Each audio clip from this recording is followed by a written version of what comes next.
Welcome to Real Leaders with Roshini, the podcast with real talk, real questions, real insight, and we hope, real inspiration.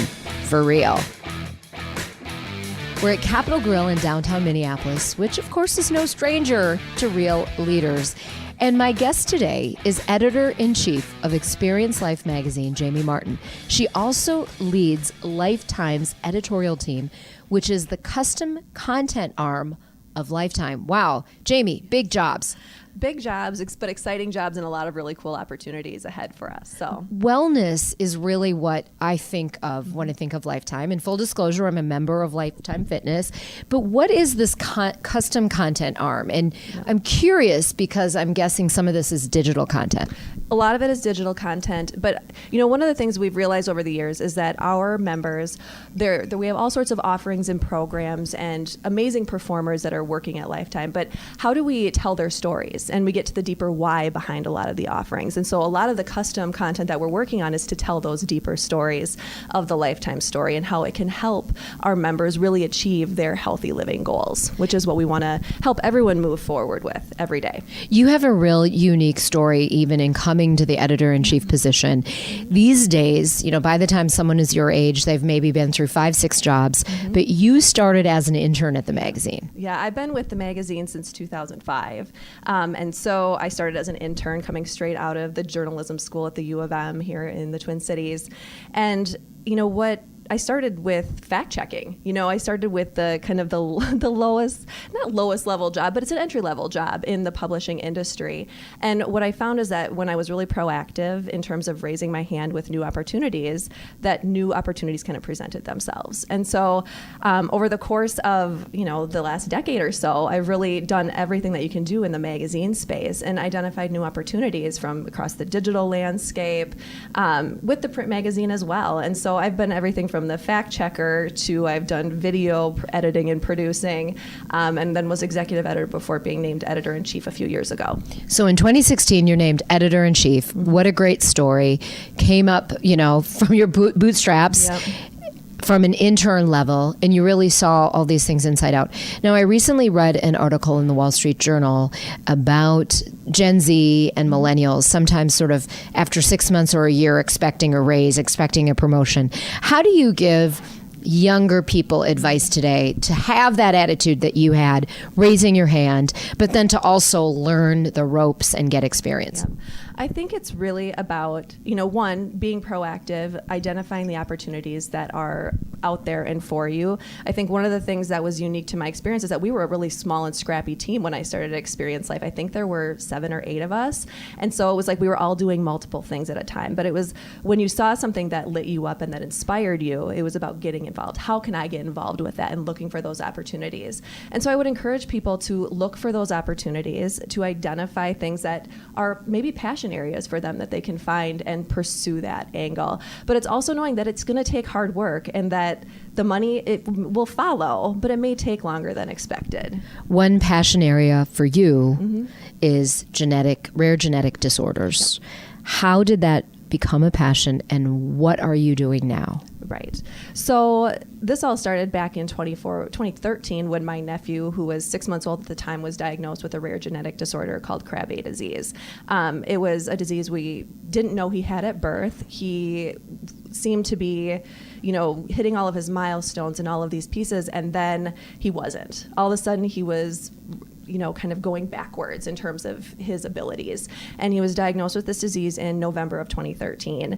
And he passed away a year later, almost a year to the date of his diagnosis. And so one of the things that we learned over the course of his disease is that this disease is one that's not tested at newborn screening because of how rare it is. And so right now, really what I'm doing is connecting with other rare disease families in the Twin Cities, attending events, trying to stay involved in understanding where the legislation is.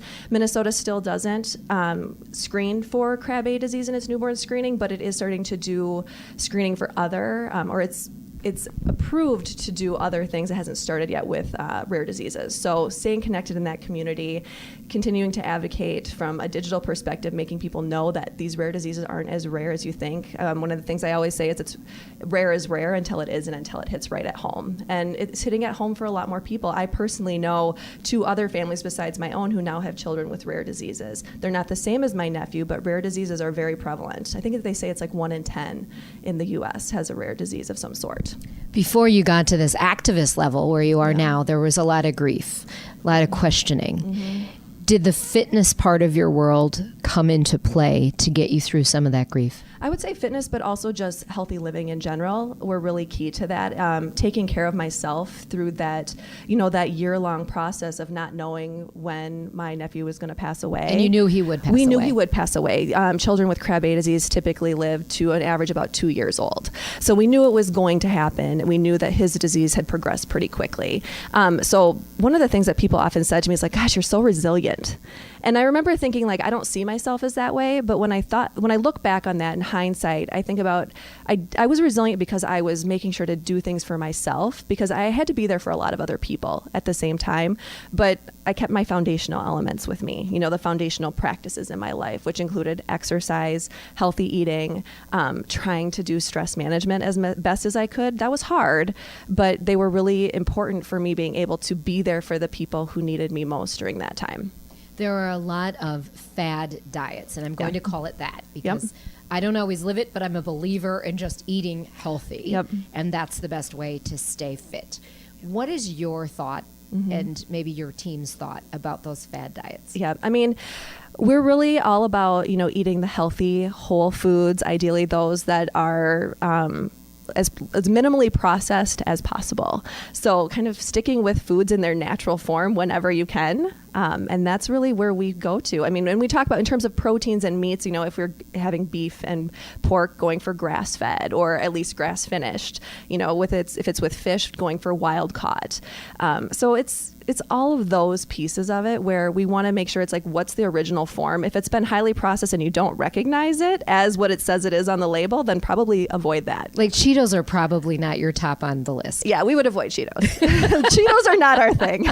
Though my kids still occasionally ask for them. I love it. Well, 80-20. I have so many eating restrictions that I have to read labels. Yes. Is it pretty much a good rule? If there are only 2 to 5 things in there, it's probably okay. Try to keep the ingredients list minimal, ideally, and hopefully you recognize what those items are. If you can't pronounce them, it's probably a good idea to avoid them. Let's talk about this idea of perfection. Oh, yes. Does it hinder you ever? Absolutely. I sometimes feel the pressure of, you're working at a health and wellness publication and a health and wellness company. Like, you have to walk the talk 100% of the time. Sometimes you think that in your mind. That's not realistic. We're all human. We all have things that we fall down on from time to time. So I actually was just thinking about this idea of practice makes progress. It's actually the theme in my daughter's classroom this year.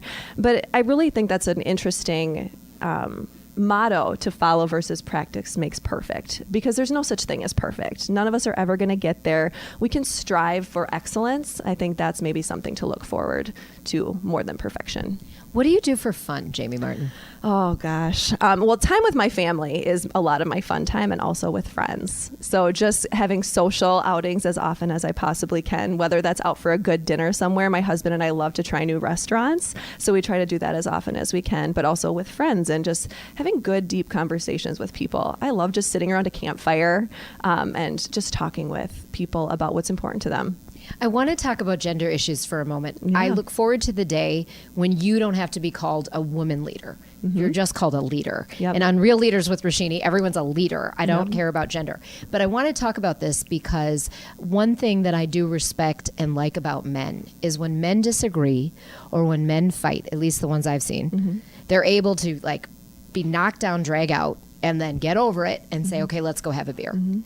And personally, I think this is a trait women could pick up and use, and to women's benefit. I want to get your take on this because you're in the wellness space. You are a woman, you are a leader, and you have a lot of women on your team. I have a lot of women on my team. Oh man, it's a tough subject because I think we're all still trying to find our way into this and figuring out how to navigate this on our own. I really believe that it's about respect for one another. Like, how do we respect one another and lift each other up versus tear each other down? Like, how do we move away from judgment and really help to identify those skills and values and attributes in people that make them unique to who they are so that they can rise up and grow. So that's great. The word respect, it's an important word. We are here at Capitol Grill in Minneapolis. Yes. It's a place that I love. I know you've eaten here. If you could be a cocktail or a drink, what would Jamie Martin be? It seems boring, but I would probably be a gin and tonic. I love just the little bit of woodsiness and pine in that. But I also love that there can be infusions, right? Like the tonics are infused and you can add your own little twist. So, yep. What would your husband say is that Jamie infuses into a room? Oh, gosh. Speaking of infusions. Because I love that. I think he would say that I'm just really I want to connect with people. Like, I really genuinely want to know more about you. And so I'm really good at being able to connect with people one-on-one. He likes to hang back a little bit. So I'm more like, let's get out there, let's know people and bring that. So really connecting with people. What do you predict for the tech and media space in the next 5 years or so?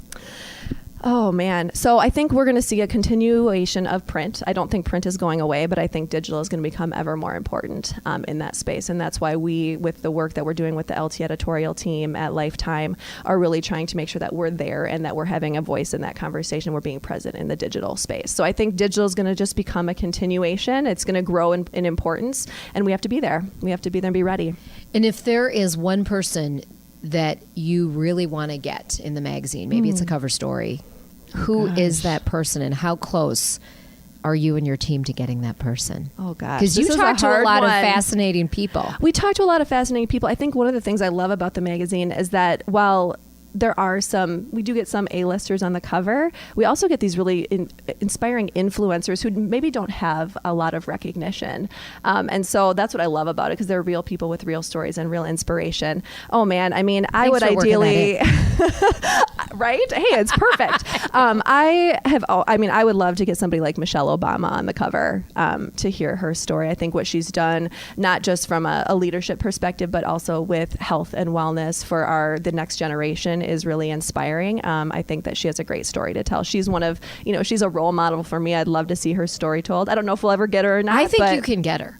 Yeah. I think right now with the book, how it's doing so well, I think this is probably the time. So I have faith in you, Jamie Martin, and your team. You'll get Michelle, and I think you can get anyone you want.